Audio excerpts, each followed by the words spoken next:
गोवा की, जहां पर नॉर्थ गोवा के नाइट क्लब में रात को लगी भीषण आग में मारे गए सभी 25 लोगों की शिनाख्त हो गई है और इन मृतक में 20 कर्मचारी और 5 पर्यटक शामिल थे। आपको जानकारी दे दें कि 5 में से 4 पर्यटक दिल्ली के थे, जिसमें से एक ही परिवार के 3 सदस्य भी थे।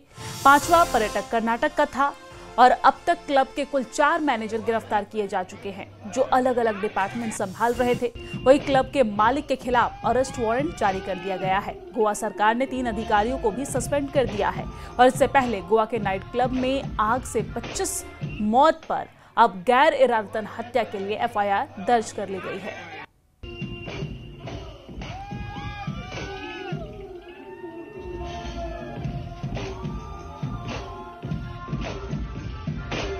It is in the range of 12%. 12%. Yeah, one is 29%. That girl is little higher side, 29%. Yeah, but they are monitoring. And the death figure, how many? Altogether 25. It is already reported. Okay. Correct. Yes. Okay. So most probably, I think by tomorrow all will be identified.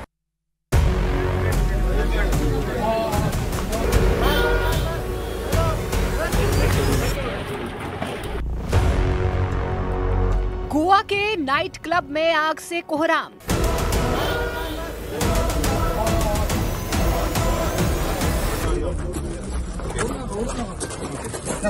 Goa में the burning night club, आग से जिंदा जले लोग।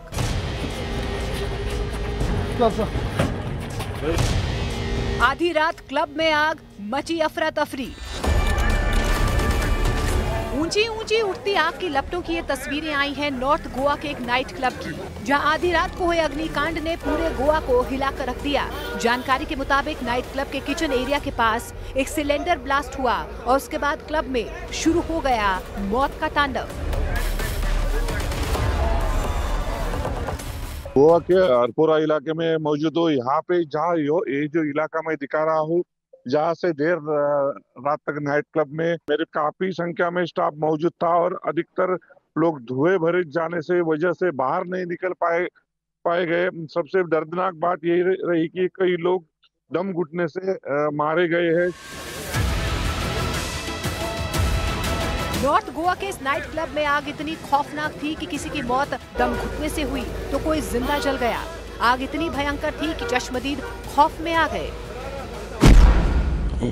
11-12 के बीच में। आपको कैसे मुझे आवाज कैसे आया, ऐसा कुछ सुना? आवाज कुछ नहीं, पूरा जलने लगा। तो वही देखा।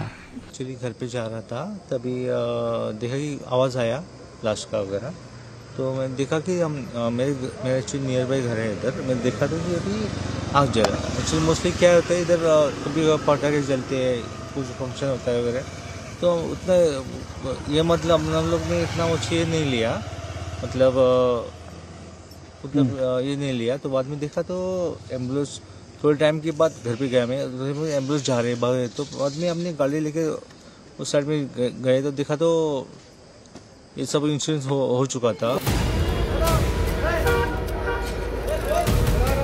धमाके का असर इतना जबरदस्त था कि कुछ ही सेकंड में आग पूरे क्लब में फैल गई। जानकारी के मुताबिक क्लब के अंदर क्लोजिंग वर्क चल रहा था।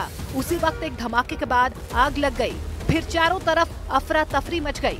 सामने आग के रूप में खड़ी मौत से हर कोई इधर उधर भागने लगा। गोवा पुलिस के मुताबिक उनके पास इस अग्निकांड की सूचना रात 12:04 के करीब मिली थी। दमकल विभाग की कई गाड़ियां तुरंत मौके पर पहुंची और करीब 2 घंटे जद्दोजहद के बाद आग को कंट्रोल किया गया, जिसके बाद पुलिस और फोरेंसिक टीम ने मौके पर पहुंचकर जांच शुरू की। शुरुआती जांच में अंदेशा जाहिर किया जा रहा है कि किचन में गैस लीक होने से ब्लास्ट हुआ होगा। प्रशासन का ये भी कहना है कि क्लब के सुरक्षा मानकों, एग्जिट प्लान और गैस कनेक्शन की पूरी जांच की जाएगी। ये अनफॉर्चुनेट इंसिडेंट हुआ है। यहाँ पे अल्पोरा के अंदर में एक रेस्टोरेंट कम क्लब है, वहाँ पे 12:04 पे पुलिस कंट्रोल रूम में इंफॉर्मेशन आई कि वहाँ कोई फायर इंसिडेंट हुआ है और वहाँ इमिडिएटली पुलिस और फायर ब्रिगेड और एम्बुलेंस वगैरह सब ने रश किया उधर।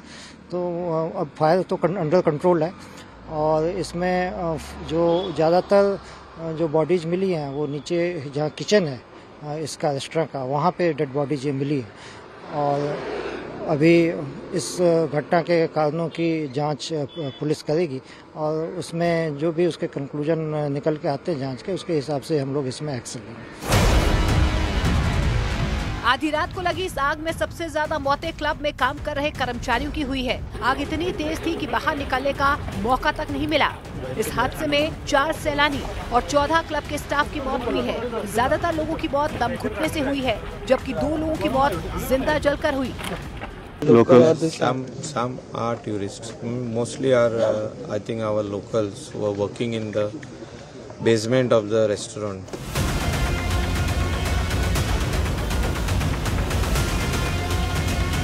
गोवा में इस नाइट क्लब में लगी आग के दौरान वहां के सीएम प्रमोद सावंत भी मौके पर तत्काल पहुंचे। इस बीच पुलिस ने इस अग्निकांड पर गैर इरादतन हत्या की एफआईआर दर्ज कर ली है। इंसिडेंट की मैजिस्ट्रियल इंक्वायरी हमने बिठाई है, क्योंकि जो प्रेजेंट क्लब था उसके लिए कौन कौन सी परमिशन थी और किसने परमिशन दी थी, उसकी पूरी इंक्वायरी की जाएगी। Fire safety norms, building construction norms follow किए हैं क्या नहीं, वो देखे जाएंगे। और जो कोई क्लब ओनर्स अभी हैं उनके खिलाफ अरेस्ट वारंट जारी किया। डिटेल इस रिपोर्ट के बारे में ऑनरेबल प्राइम मिनिस्टर को ब्रीफ किया है। हमारे फायर, पुलिस, बाकी सभी ने यानी वहाँ पे तुरंत, और even though the 108 medical team वहाँ पे घटनास्थल पर थे, बाकी सभी लोगों ने वो काम किया है। फिलहाल क्लब को पूरी तरह से सील कर दिया गया है। प्रशासन के सामने अब सबसे बड़ा सवाल ये है कि क्या सुरक्षा मानकों की अनदेखी इस बड़े हादसे की वजह बनी? आखिर कौन है क्लब में हुई मौतों का जिम्मेदार?